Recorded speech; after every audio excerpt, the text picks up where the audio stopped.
It just goes to show you that AI can help you and give you these superpowers, but the power that you start with is really, really critical. Cathy McPhillips is the Chief Growth Officer at the Marketing AI Institute, where she's at the forefront of making artificial intelligence approachable and accessible to businesses of all sizes. She oversees marketing, growth, and customer experience, including MAICON and the AI Academy for Marketers. Her journey in the marketing world spans decades, starting in Cleveland's advertising agencies, owning her own strategic digital marketing business, and leading marketing efforts for organizations like the Content Marketing Institute and Share Our Strengths No Kid Hungry campaign. Recognized as one of Folio's top women in media and a MarTechExec woman you need to know in Martech, Cathy has also been an Ohio University Jerry L. Sloan visiting professional in public relations. I'm a big fan of the Marketing AI Institute and its robust educational content and events, including its signature MAICON conference, which takes place this September in Cleveland, Ohio. I'm honored to speak on stage alongside other AI marketing experts like Cathy. And I couldn't be more excited to have Cathy on the show and proud that the Marketing AI Institute is headquartered in Ohio and part of the responsible AI movement, which envisions a future where AI doesn't replace human creativity, but rather augments it, making marketing more intelligent and ultimately more human-centered. Today, you'll hear how AI is changing the trajectory of the marketing industry and how the Marketing AI Institute helps marketers understand, pilot, and scale AI. The conversation includes AI's role in content creation and the ethical and legal considerations surrounding AI-generated content. AI isn't going anywhere, and Cathy encourages marketers to embrace it, stressing the continued importance of human expertise alongside AI tools. We also discuss the delicate balance between AI efficiency and human creativity in marketing, and reflect on how creativity is evolving in the age of AI. Get ready for a conversation that demystifies AI in marketing and provides practical insights for marketers at all levels, especially when we geek out about AI tools and prompts with tips that you can use today. What does it mean to Midwest prompt? Listen in to find out. Enjoy. Have you ever thought, what if this is all just a dream? Welcome to Creativity Squared. Discover how creatives are collaborating with artificial intelligence in your inbox, on YouTube, and on your preferred podcast platform. Hi, I'm Helen Todd, your host, and I'm so excited to have you join the weekly conversations I'm having with amazing pioneers in the space. The intention of these conversations is to ignite our collective imagination at the intersection of AI and creativity to envision a world where artists thrive.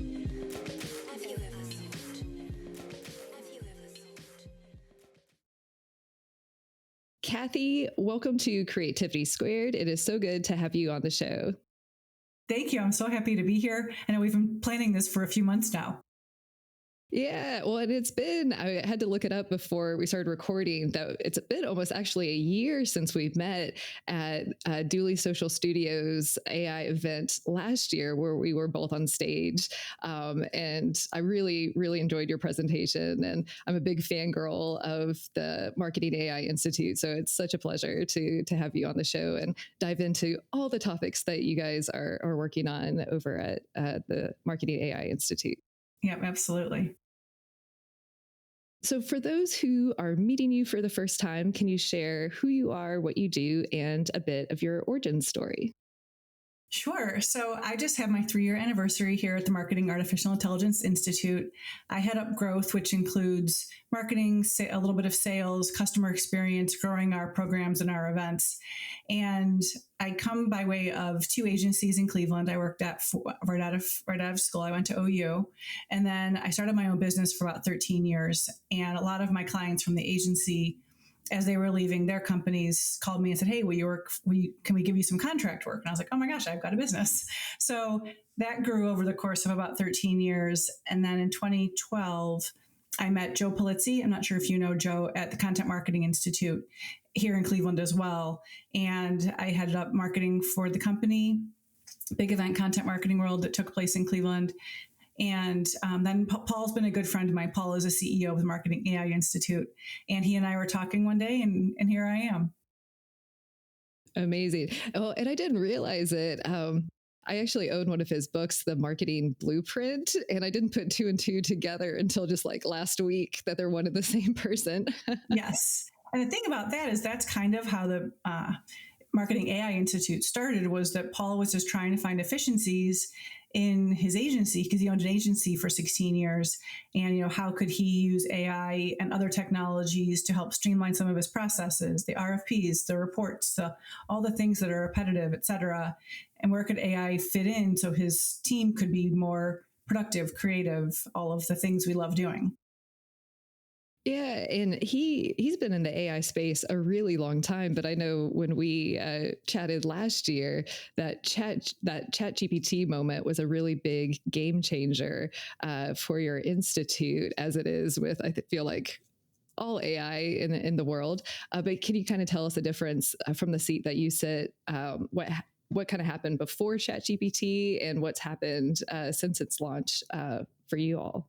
Yeah, it was really interesting. Paul was just telling the story the other day, and it was really emotional to me because he started the business as, I really am interested in this. I know it can impact my business and it can impact other people's businesses. I want to help lead that charge.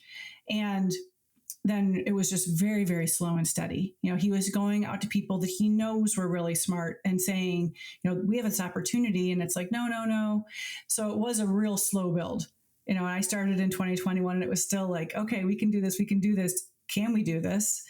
And then ChatGPT came out, and then everyone's coming back to Paul saying, this is what you were talking about. And I think just ChatGPT made it so tangible and understandable. It's like, oh, this is artificial intelligence. So, and I know that generative AI is a very, very, very small part of the AI puzzle and all the opportunities we have with AI, but I think that was something that people could actually wrap their head around and see a direct impact from what they were doing to, prior to how AI could help them in so many different ways. So it really changed the trajectory of the company. And I know that you've seen explosive growth, and I love your mission of making AI more accessible to small businesses. So can you tell us, for those who may know a little or hearing about the Marketing AI Institute for the first time, kind of what the Institute does? Because anytime someone's like, I don't know where to get started with AI and marketing, I always send them to you because you have so much rich resources on it. But maybe you could tell our viewers and listeners some of the content and programming offerings that you have. Sure. Well, first of all, thank you. That's very kind of you. So Marketing AI Institute, we are a media, event, and education company. So the media company side is blog posts, ebooks, white papers, research, podcasts, blueprints, all the webinar or all the media company stuff. So all of that is free. A lot of it's ungated.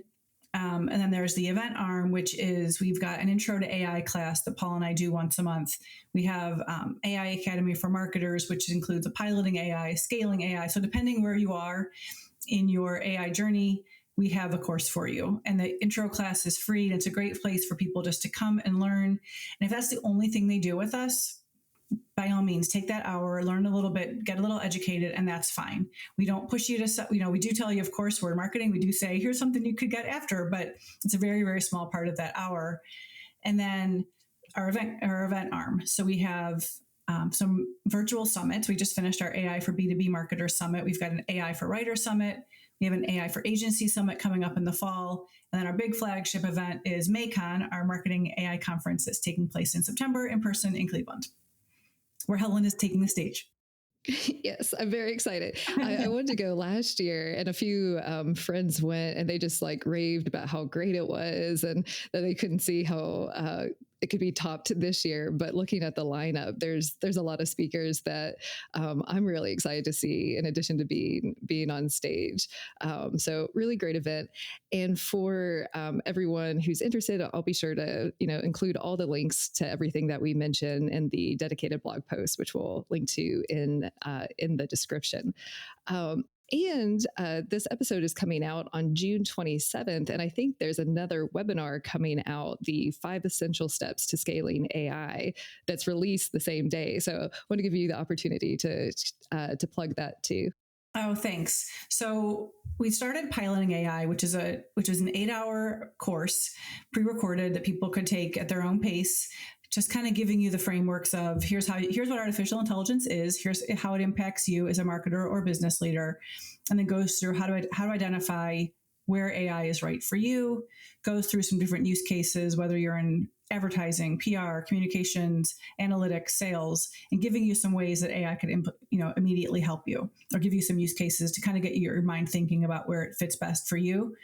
And then the next step of that is scaling AI. And scaling is created for leaders, company, whether it's department leaders or company leaders. And I like to say those aspiring to be. I think there's a lot to learn for everyone in that course.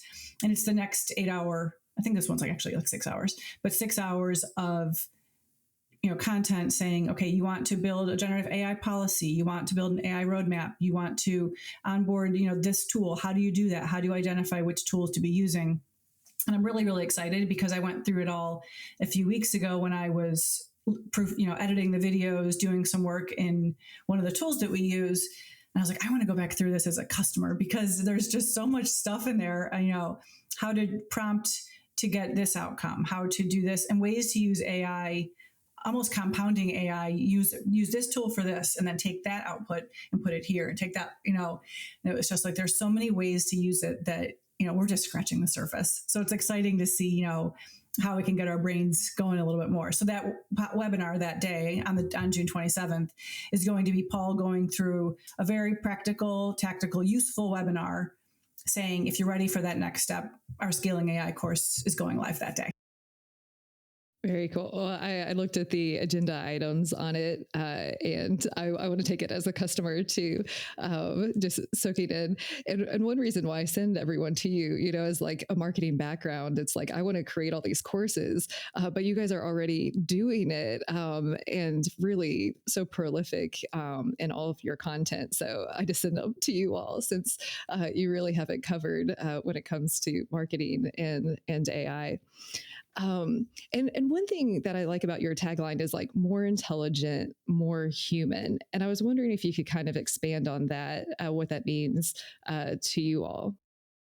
Yeah, I think one thing I really like about the mission of the company, and just, Paul, Tracy, Mike, Tamara, Claire, Noah, everyone on our team, we're very much like, we are not trying to have AI replace anything that we're doing in particular.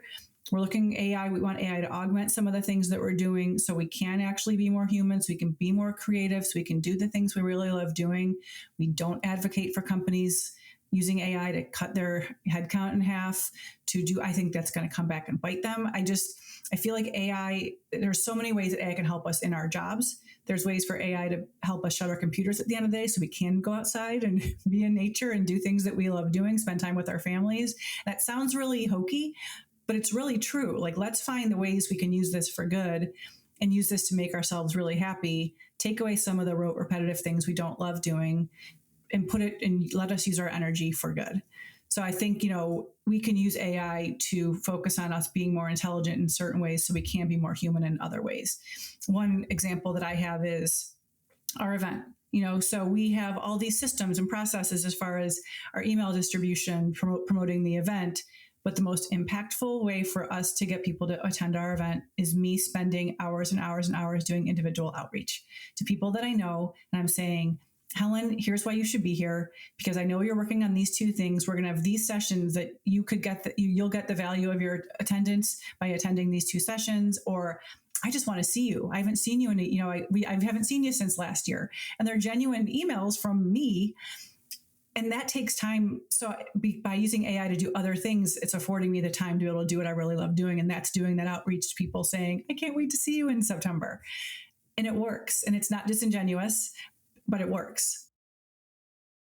I fully support that. And I'm a big believer that we're kind of co-creating the future right now, and we get to decide. And I think one of my fears is everyone's like, AI is going to, help improve all this productivity, but then we'll just expect everyone to do 10 times more work in the same amount of time.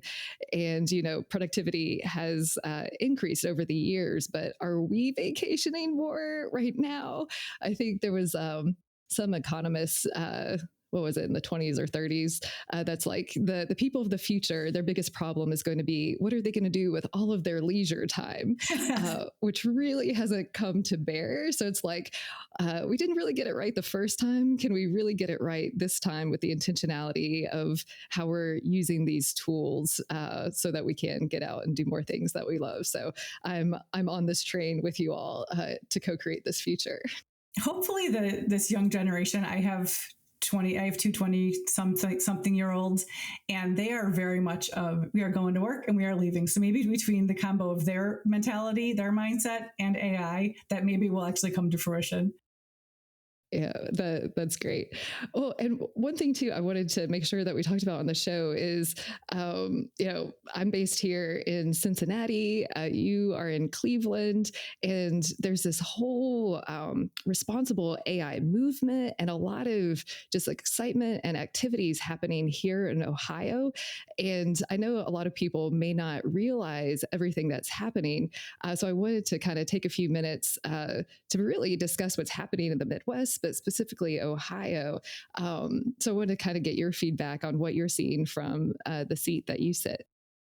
I just think there's so many people in Ohio that are genuinely interested in this, are very talented in this, and are the people that are on the right side of this movement. You and Kendra in Cincinnati, Chris Berry in Columbus, Lieutenant Governor Husted, Paul, obviously, and our team in Cleveland, Cal Al-Dubaib, Nicole McCaffrey, they're at the Responsible AI Institute. So Cal and Jason Tabling are at Further, and they are, Cal formerly owned Pandata, and he is now with Further acquired Pandata. But all of these people are just really, really smart people, very, very talented, but really are like, we have one chance to get this right. And we want to make sure that we are on the right side of all of this. So all of these things that we're saying, none of us are saying, like I said, AI is going to be the best thing in the whole entire world. How can we be using it to do the right thing? And I think there have been instances where even we've had people come talk to us about, let's partner together, and we do a little digging and we're like, this isn't the right fit. So we are making sure that all the things that we are doing are following a path that lets us sleep at night and know that we are trying to push this whole industry forward. And I think that a lot of Ohio is doing that. And there's so many good people. It's not like, oh, Ohio X is doing this, we should have been doing that. It's like, oh my gosh, good for them. Let's partner with them to do something else, or let's join them, let's support them, let's sponsor them, whatever it is, to make sure that Ohio's at the forefront. Because I really think that we are ahead in a lot of ways. Yeah, and that's something that we say a lot. So you mentioned Kendra, and those who are listening to the show know that I co-host the largest AI meetup in the Southwest Ohio region, which Cathy is coming to our next meetup on July 9th to talk about the MAICON conference.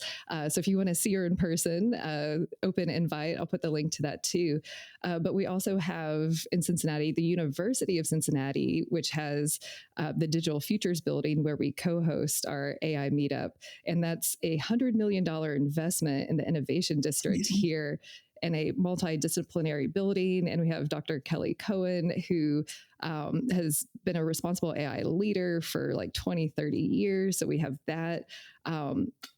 Another group in our community just had Cincy AI Week last week, which was the largest. I think Chicago might beat us this week. But prior to this, the largest AI conference in the Midwest. And then I think they've already scheduled one for Columbus.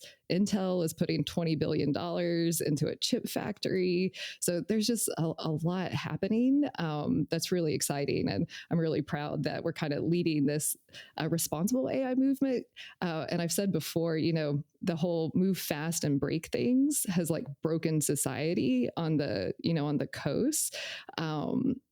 Like from the hyperpolarization, teen depression, the loneliness epidemic. And we have these like Midwest values that I think really can shape this responsible AI and how we want to co-create the future for the better. So I'm very proud to be in Ohio at this moment in time. I agree. You're right. And that's a very, very good way to look at it. Is just we're excited, we're smart, we are want to advance all of this, but we just are taking a minute to make sure it is the right way to go. Yeah. Oh, and on that note, where do you see, like, from the marketing AI lens, like, what are people thinking right now? Like, what are the biggest opportunities and the biggest challenges?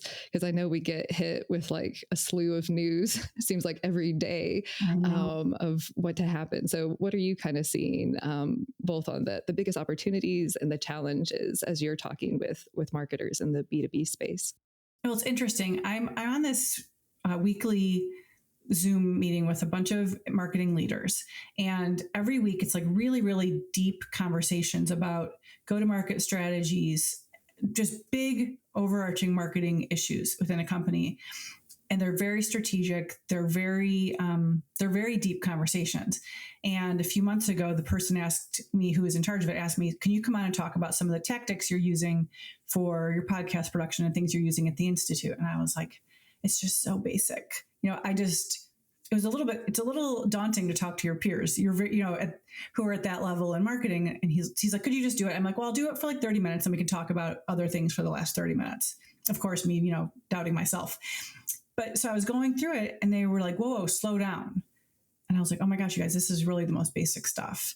So I was just very surprised that these very, very smart marketers and business leaders didn't really understand a lot of the basics. So I think we have seen that education is a huge problem when it comes to some of these companies and some of these marketing leaders who just don't have the time. It's not like they're not smart enough to do it. They are very, very smart.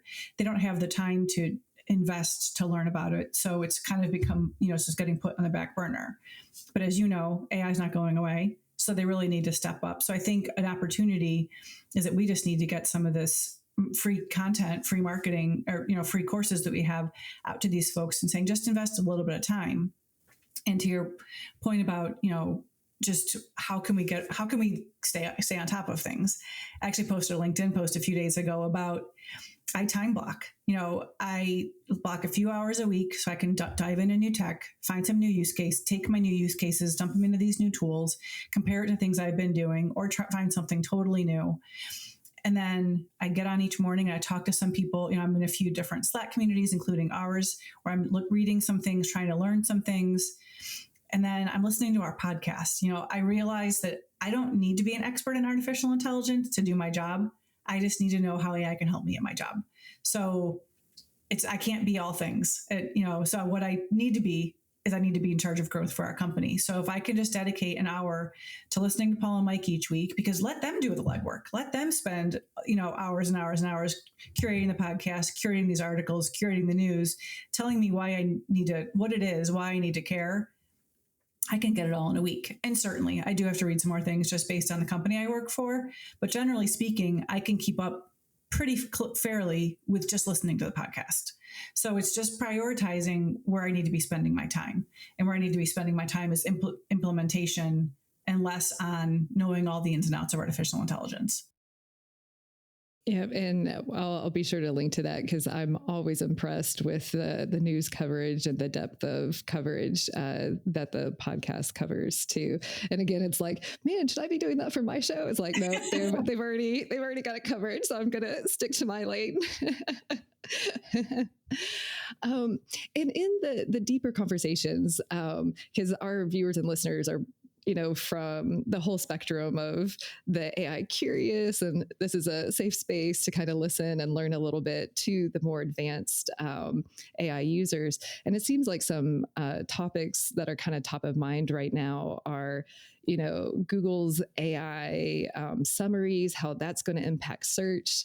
And I saw that Will Reynolds, who I'm a huge fan of, is one of the speakers at the MAICON conference, is like one of the topics. And then Perplexity has pages now, and then of course like the future of work. But are there, in some of your deeper conversations, are you hearing like what feedback or how marketers are thinking about these maybe more advanced topics too?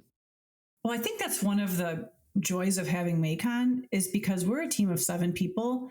And we can't keep up with all of this stuff. So we need to make sure there are people like you and there are people like Will who are coming on the stage saying, well, like, please explain this to us so we can know what's going on. But a few weeks ago, Paul was trying something out in the Perplexity pages, and he was like, oh my gosh, look at this. So from our perspective, we are doing the same as everybody else. We are diving into these tools and we are just trying things out. From a search perspective, I was talking to someone in the industry who is a huge, like Will level of search, like that in the weeds on when it comes to SEO. And he was like, I don't know, we're doing the best we can. We're just figuring out as we're going along. And I think that's one of the joys of kind of where it is right now is certainly there are people that are doing this better than many, but there are also a lot of us who are just learning as we're going along. It's like no ego. Let's just figure this out together, and then it just let people know about where we are along the way and what challenges we're running into, what opportunities we see, what light bulb moments went off. And I think that's kind of where we are with a lot of these things between our Slack group and MAICON.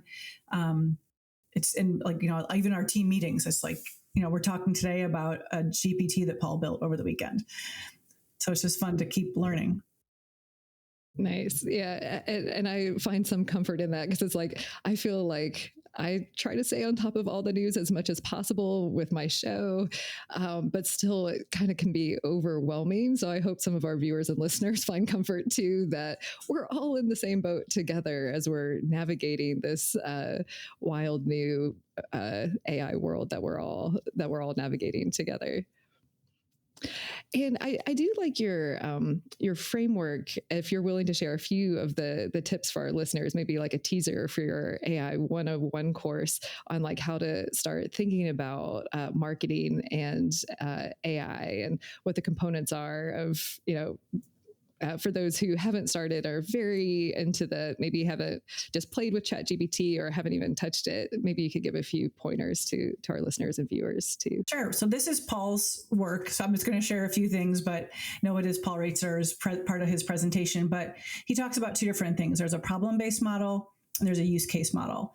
So the problem-based is, web traffic is down, like some big business problems. Churn is up, website traffic is down, sales are down. So some big fundamental business problems that you need to solve. Is there an AI tool that can help us? The easier way, the quicker way is, what's a use case? Do you have a use case that you could be using an artificial intelligence tool for? And an example of that would be, which you saw, Helen, is our podcast. So at the time that I did the presentation last year, I was producing our podcast. We have someone else helping me with it now. But, there are 30 steps every week to producing the podcast. So let's write out those 30 steps. Is there a tool that could help us with any of these things? So, okay, yes, from an editing standpoint, we found a tool that could help us. So let's benchmark that. How long did it take? Just some of those things. Use the tool. Did you save time? Did you save money? Was it a better experience? Is it a better output? What is the value that tool gave to us?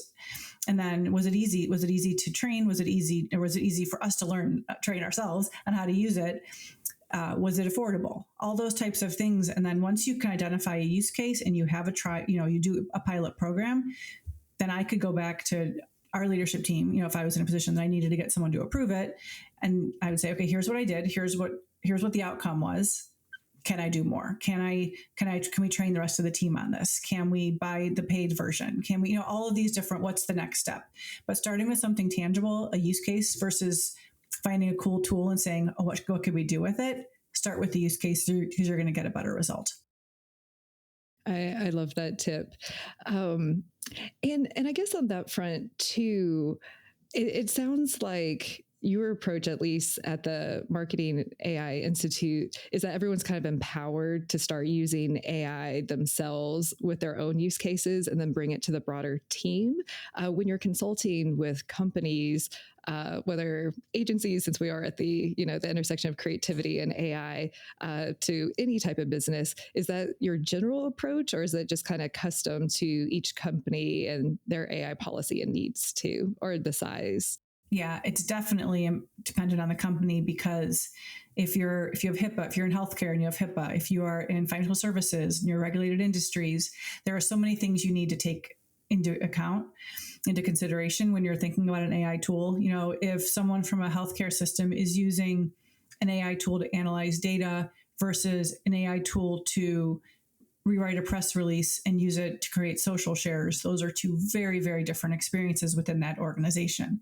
So making sure that you have a policy in place, making sure there are people on the team and company-wide that know what's going on, knows what tools are out there that are being used, and making sure your team knows, here are some implications on if you do take this customer data and put it into a tool, what it's going to do. So educating the team members.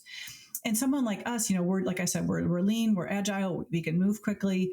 We have, a CEO and a team who knows about this stuff. So, we do need to take pause and say, okay, when I'm trying to forecast for MAICON ticket sales, what can and can I not put into some of these systems? Where can I strip out some identifiable data but I can still use it? So it's just trying to find that right balance of using AI versus knowing our customer data is our most precious asset. So we need to be really, really careful with how we're using it. So every company needs to, kind of look at that framework and say, okay, what are we really allowed to be doing? And there are some companies that are like, nope, no way, we're not using any of it. And I think they're going to get left behind, and they're going to get behind. But I also think there should be some advocates in the company saying, we understand your hesitation, we understand this, but here are some ways that would be very safe for us to use that would still help us from an efficiency standpoint. And there's so much more than efficiency gains, but I think it's a really good way. It's a very tangible and visible way to see an impact. And when it comes to, I guess, how to use generative AI output for end marketing purposes, I'm curious what your stance is, because, some companies are comfortable using ChatGPT images and Mid-Journey images despite, how they've been trained. Other companies only use them maybe in the brainstorming and internal processes, but not on the final output. Do you all have a stance when it comes to what output is, I guess, commercially safe or recommended for companies? Or is it kind of everyone's kind of determines their own barometer of what they're comfortable with too? Well, I think the most important barometer is what's legal. If you are an agency working for a client in your work for hire agreement, your client thinks that you are writing the content, creating the images, that you are doing everything as a person. So technically, if you're using any of that for your clients, you're breaking that agreement because they can't actually copyright anything that you're using. You're creating using the tools. So if you write a blog post in ChatGPT, change 51% of it, change 99% of it, you can't copyright that. That's as according to US copyright law today. So like you said, ideation is really great. Emails are really great. Social shares, things like that you wouldn't copyright. But if it's a blog post, if it's an image on your website, if it's your tagline, if it's all of those things, just be really careful. Talk to your attorney, make sure that your team, knows the right way to use it. So aside from just that barometer of what's right or what's wrong, there's a whole legal side of it that people need to worry about. We use it a lot for ideation. I use it a lot for a landing page for a webinar, where I don't want to use a stock photo. I don't have a huge library of assets I could be using for that. So I will use ChatGPT to come up with an image. And it's this big on our website. It's a very secondary, tertiary part of that page, but it needs a visual of some sort, and that's okay. So we're trying to find ways that we can use it efficiently for those sorts of things, but not for the bigger stuff. That makes a lot of sense. And I think helpful as people are navigating, is it okay or is it not okay to use these ChatGPT or DALL-E images as well too. And I'm curious, you mentioned the podcast that you helped produce. What are some other ways that you use AI personally? Oh, personally, I think, Goodreads, Goodreads, Spotify, Peloton, those are the apps I use, I think, the most, that all are recommender engines for me on how I'm using AI in my day-to-day life. And then it kind of helps me think okay, how can I use that recommender engine idea in my day-to-day, in my work? What can I be doing and aside from just you're reading this blog post, you might like this blog post. I think that's an okay use case. I think it's not as effective as something else. Could I be using that in my email system and creating a recommender engine for things within our emails to get people to come to the event, like all those sorts of things. It's like gets my head spinning on where are these opportunities and where do we start? And that's when I go back to that spreadsheet of identifying the use cases and what's going to have the biggest impact on the business. Very cool. And do you have any, since you mentioned a bunch of tools, start with the use case, but I'm curious, what are some of the LLMs that you use the most, or some tools that are some of your favorite that you found with being the chief growth officer? ChatGPT 4.0 is, I'm using that right now. I just default to that. I'll have ChatGPT, Perplexity, Claude, I'll have them all open at the same time and I'll give them different prompts. And it's not always ChatGPT, but there's never been like, oh yes, this is definitely the best one for this. It just kind of depends. Maybe it's my prompt, maybe it's that day, maybe it's the topic. I don't even know. But I do like to test them out a little bit to see what's performing. I do like to use some of the free tools sometimes when I am talking to folks. I could say the free tools are actually really good. Start there. You don't need to jump in and buy the tool, nor do I think you need to jump in and buy 3 of them. Find one, find the interface you like best, find the experience you like best and buy that one. But ChatGPT I like. Descript is my favorite tool. I'm using it for transcription, editing podcasts, editing webinars, editing any video, cutting up snippets for when we're doing, any of our social shares and short things for, short snippet videos for LinkedIn or something. So we're in Descript a lot. And so that's probably where I spend most of the time from an AI standpoint, if it's not ChatGPT.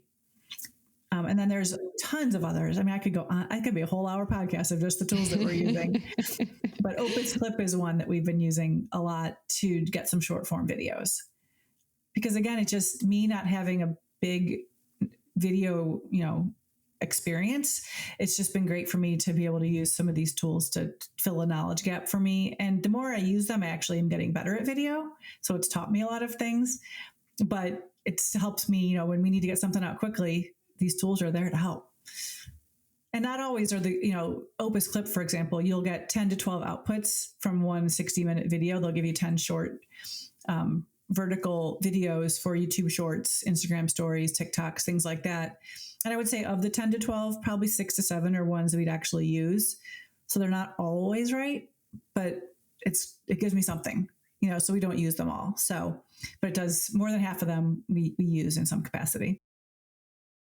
Yeah, we've dabbled with that, and I'll be sure we'll include all the links to all these too. But it is amazing, just how quick, because finding clips in an hour-long podcast where you have to listen to it all, find the timestamps, then a video editor clip them and do the closed captions on top of them. Opus, and I think there's another one, CapCut. They do it within seconds, if not, or minutes, if not seconds, and you can still edit them. But I mean, talk about efficiencies and saving time. That can be a very tedious process. And the video editing, they really are pretty fantastic. And I know I call them my AI assistants. I have a tab with all of them open too. And for the different titles for the podcast episodes, I'll brainstorm 2 or 3 and then ask each of the assistants which one they think is best and why. Nice. And usually it's a 3 to 2 vote among the AI assistants. And then I pick the final one. But it's interesting to see which word they lean into or don't lean into in that regard. So that's an easy tip for people listening of, ask the same question to all of them and see if you get any different answers and what you think, using your intuition at the end of the day on that front. And really, speaking of asking questions, it's also really good to be able to talk to one of these tools and say, I'm working on this. You are a blank. You are working on this project, and here is what you're looking for. And here, give me this output. By the way, what questions do you have that I'm not answering, so you can give me a better output? So having a two-way conversation with these tools, and I could say, oh, you didn't tell me when the event is. You didn't tell me who you're targeting. You didn't tell me these 3 things. Give me that information so I can make the output even better. And having that conversation, because sometimes, oftentimes, most of the time, that first output isn't what you want. You're like, oh, wait, I didn't tell them this, or I wasn't clear enough or something. So it's fun to play around with them. And actually, I was down this rabbit hole trying to come up with a theme for this year's event. And I knew what I wanted it to be, but I just couldn't think of the right words. And I went back and forth with ChatGPT. I mean, I'm going to say 20 times. And the outputs were never good. And I felt so bad. I'm like, I'm so sorry, but that's not exactly what I'm looking for. And, I must have, and then thank you so much. That was great, but it's not quite there yet. And I was like, is it ChatGPT going to be like, forget it. We're done. I'm not helping you anymore. And it didn't.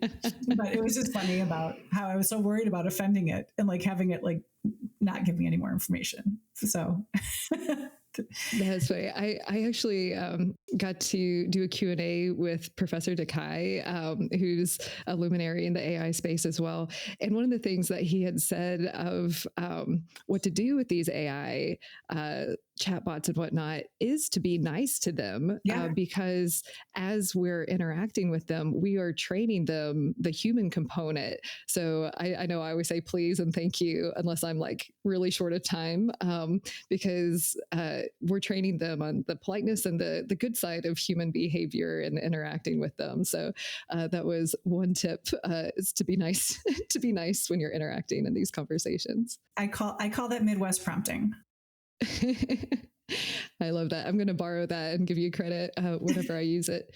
Do you have any other favorite prompts that you like to use or share? We use it a lot for social. I started in social media when social media just was fresh. And the best thing about it was talking to people and talking to humans and social listening and listening to, people are talking about your brand. And that now it's just like become this distribution channel for your content. And I get it. It's valid. People are looking for resources. Paul's best resource where he's getting all his AI news is through a LinkedIn or a Twitter list of all these publications and all these people. So it is very valuable to digest content and find content on these channels. However, I still feel like the meaning of social media is to be social. That said, I know how important it is for us to put our blog posts, our podcasts, everything on Twitter, on LinkedIn, on Facebook, on everywhere. It just takes so much time. So we use ChatGPT or any of these tools to help us craft all those posts. Here's the post name, or here's the podcast episode. Here's what was discussed. Please give me, 12 tweets, 7 LinkedIn posts, 7 Facebook posts. I want them this length because I want to include a link. Here's Paul and Mike's Twitter handles. Please include the Twitter handles of any companies mentioned. Find some hashtags that might be really useful that I'm not thinking of that are getting some good traction on Twitter right now. Don't include emojis, or I like emojis, but I don't love emojis because ChatGPT loves emojis. What else? Just all these different things. The more detailed you are on what you want, the better the outputs you're going to be. So we, Claire and my team and I, we talk a lot about the different prompts we're using to get the best results for this system that we have every single week. When the podcast is done, it's like that one podcast episode turns into 30 pieces of content. So we do have a lot of the same prompts that again need to be massaged depending on the topic, but more often than not, it's very, very similar from a prompt standpoint. And as someone who has a podcast, I feel your pain on the amount of production work on a weekly basis. And just out of curiosity, do you create a new thread for each episode, or do you build on the same thread so it like remembers your previous prompts and stuff? This is getting a little into the weeds and nerdy, but super curious. I love questions like this. It depends on what it is. I would say for the podcast, I was starting a new one each time, but there have been things where I have said, I have built on the same prompt. If I'm trying to think of an example. I just did this where I liked the output and I said, okay, now try this. Now here's my next question. Here's my next question. Build it in that format. So it really just depends. What I have done before that I think makes a difference is if it's helping me write something, I'll take that output and I will put it in, and then I'll put it in Word and I'll edit it in Word. And then I'll go back and I'll say, thanks, here was my end result. And then it'll say, thanks, thank you for sharing. This is a great output, or this is a great post, or this is a great email or whatever. So that's been really interesting. I'm like, I wonder if it's learning me now because I'm now giving it feedback on what I took from that and what I changed.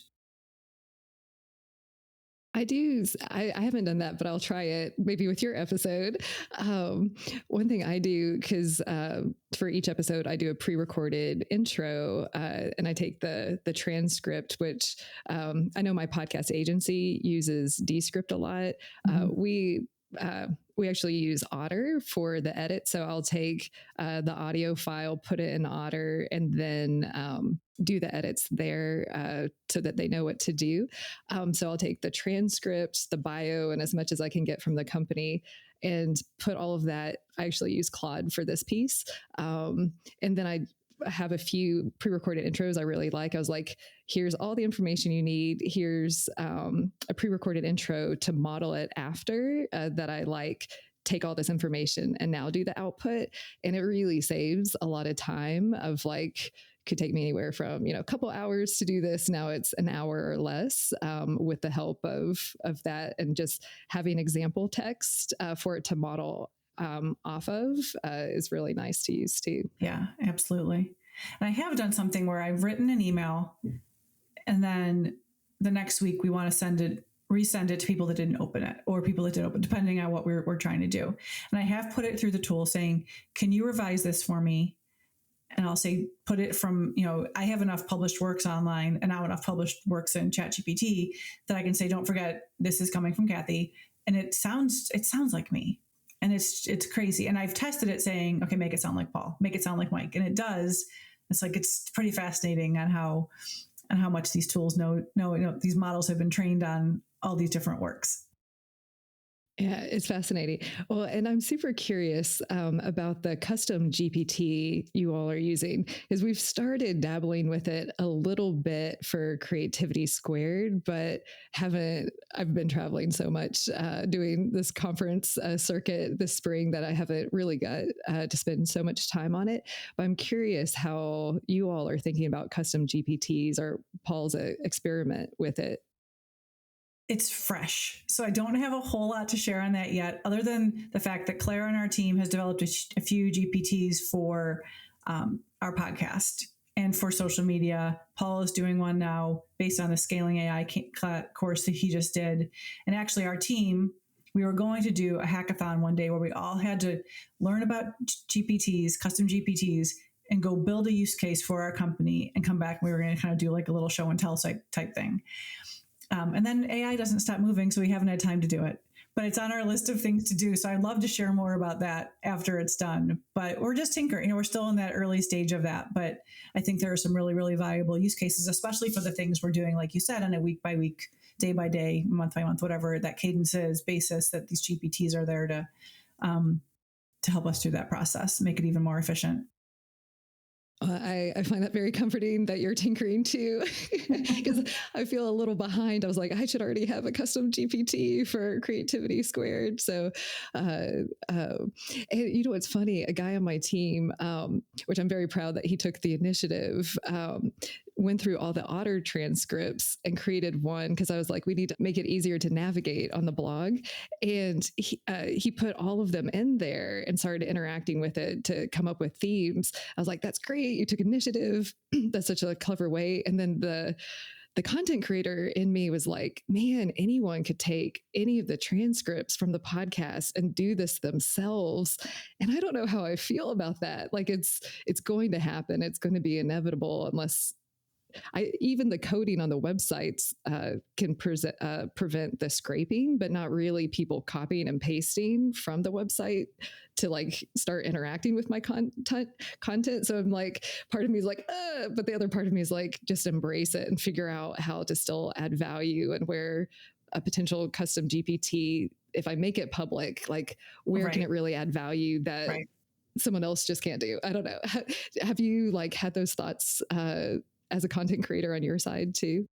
Well, not from the GPT standpoint, but we just had a virtual event, and someone a few hours after the event said, and it was a free event, but it was a private, you had to register to get in, and the chat was going all day long. I mean, there had to have been thousands and thousands of conversations.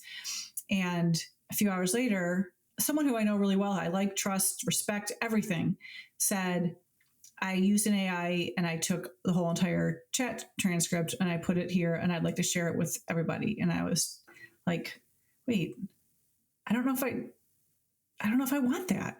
I was like, I don't know. I felt like I lost a little bit of control, but then I took a step back and I was like, does it matter? Was there anything in there that was proprietary, private? Can you just share it with people that were there?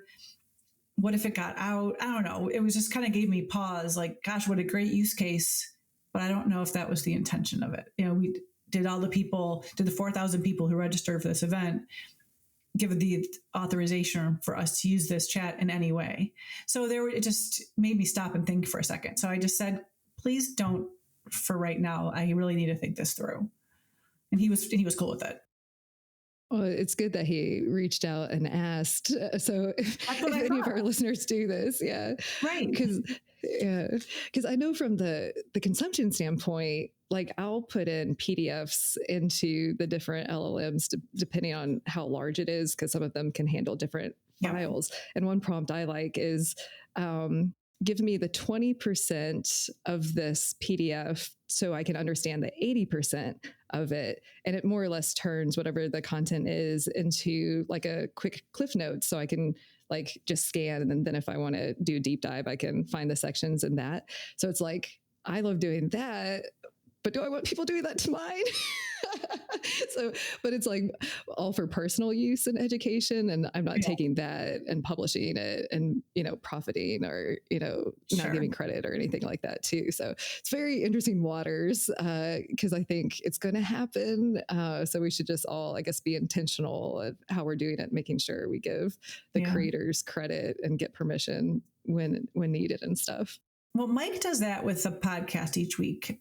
When he's curating these 30, 40 articles, boiling them down into 3 main topics, and then there are some rapid fire topics. But when the first topic was on OpenAI's Sora, and he's like, okay, I have to read these 10 articles about this, synthesize it, get ready to talk about it on the podcast.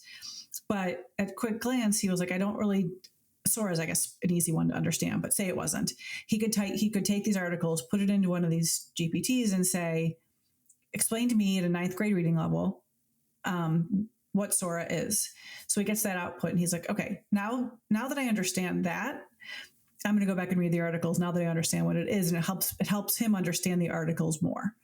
So there are ways to use those tools to that without using it in any harmful way. It's just helping him kind of wrap his head around it a little bit before he dives into this big topic that he has to then discuss for thousands of people to listen to and have him as the expert on this, so it just helps. It just gets him one step further faster.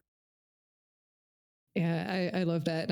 And when we talk about AI being a great educational tool, I think that's such a wonderful example of, and I do the same thing of like,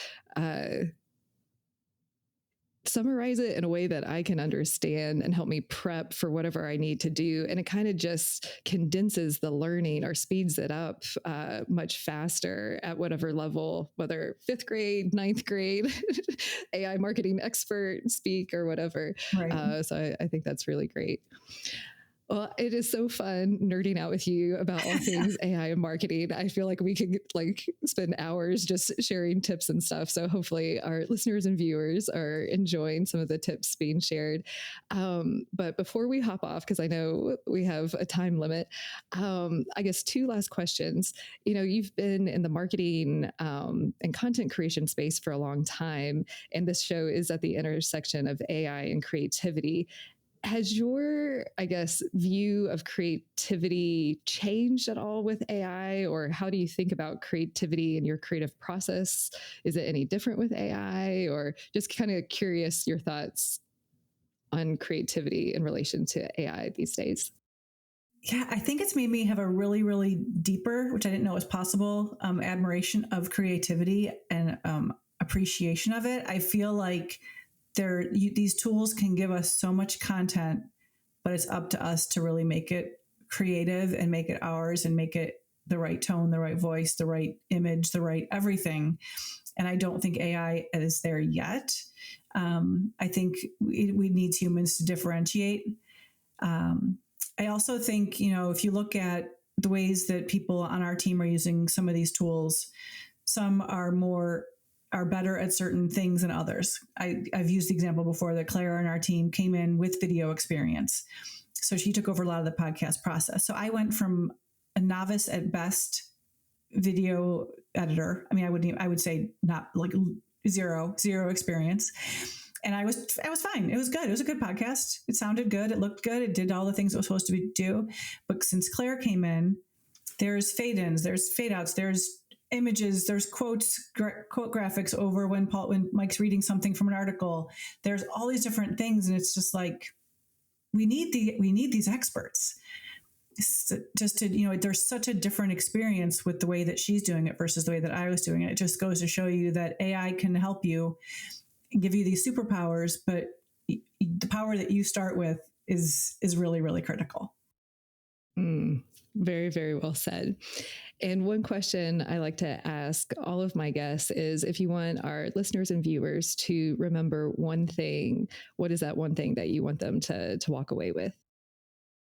I think I would just say that, AI is here, whether we want it to be or not. It's not going away. I just implore you just to find some way that AI could help you, and just give it a shot. And if you have any questions, find a community, find a person, find a group that you can connect with just to help you through this. And if you have any questions, just reach out.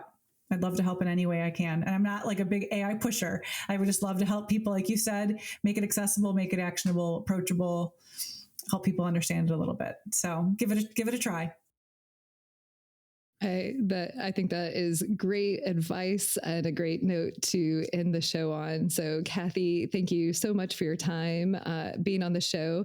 Excited to see you in July for our Cincy AI meetup, and then in September for your big signature conference, MAICON. And hopefully we'll get to see some of our listeners and viewers at these events too. So thank you again for being on today's show. Thank you so much. Thank you for spending some time with us today. We're just getting started and would love your support. Subscribe to Creativity Squared on your preferred podcast platform and leave a review. It really helps.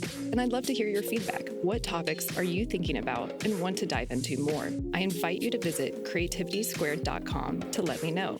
And while you're there, be sure to sign up for our free weekly newsletter so you can easily stay on top of all the latest news at the intersection of AI and creativity. Because it's so important to support artists, 10% of all revenue Creativity Squared generates will go to ArtsWave, a nationally recognized nonprofit that supports over 100 arts organizations. Become a premium newsletter subscriber or leave a tip on the website to support this project and ArtsWave. And premium newsletter subscribers will receive NFTs of episode cover art and more extras to say thank you for helping bring my dream to life. And a big, big thank you to everyone who's offered their time, energy, and encouragement and support so far. I really appreciate it from the bottom of my heart. This show is produced and made possible by the team at Play Audio Agency. Until next week, keep creating.